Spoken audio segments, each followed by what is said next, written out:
I am come back. आता मी काय करणार आहे ते मलाच माहित नाही, कारण की चाटामारे गँग आणि डॉन म्हणजे मिस काय हो दादा. विषय असा होता की रोशनची गाडी घेतली, मला होतं थोडंसं काम. मग काय दादा मी आला इकडे, म्हणजेच काय नितीन दादाकडे थोडंसं काम होतं. काम वगैरे केलं ना गावामध्ये येताच, म्हणजेच काय आपल्या गँगचे माणसं भेटले तिकडे आवा मारलेलं होता. म्हणजे आपण काय करू, काय भरोसा आहे का. मग काही नाही हो दादा, सणानं पिरिरी टिरिरी स्टेशनमध्ये बाबासाहेबांना वंदन केलं. वंदन करताच मी गेलता पेट्रोल टाकले, कारण की पेट्रोल टाकणं होतं. पेट्रोल टाकलं 200चं आणि मग मोठी मायले की जाणं होतं वरंगावले. मग काय दादा सीन काही काढले नाही, कारण की जाऊच द्या तिकडे नाही उद्या मला इकडे. मग मी घरी गेला. घरी देताच आपल्या घरी चाटामारे गँगनं त्यांचा थोडासा विषय खतरनाक होईल होता, कारण की त्यांना फुसकी सोडी दिली, म्हणजे स्पादी दिलं. मग काय दादा घराच्या बाहेर निघतं म्हणलं मी, तुम्ही गैरसरगाईपणा करताय.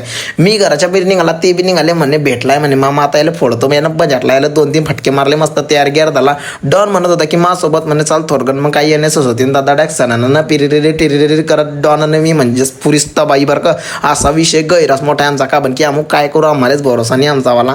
इकडे येताच आपल्या गँगचे माणसं भेटले शाळेमध्ये, कारण की भाऊ इकडेच थोडंसं काम होतं, फोटो वगैरे काढणे होते. पण काही काढले नाही, मला रील्स बनवणी होती. पण काही नाही हो दादा, इकडनं अशी पळत आलती नाही दादा.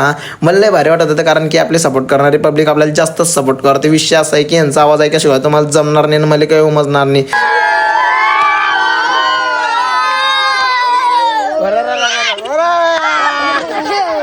केलं ते आता हे नवी शेज गैरा गंभीर आहे, कारण की मी आता चष्मा गिष्मा इकडे इकडे आलाय.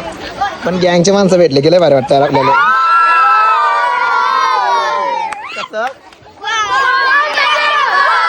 बॉम्बचा विषय थोडासा आड आहे. आपल्या कमेंटमध्ये सांगसान मला कोण कोण सपोर्ट करते, कसं बॉम्ब टाक्या.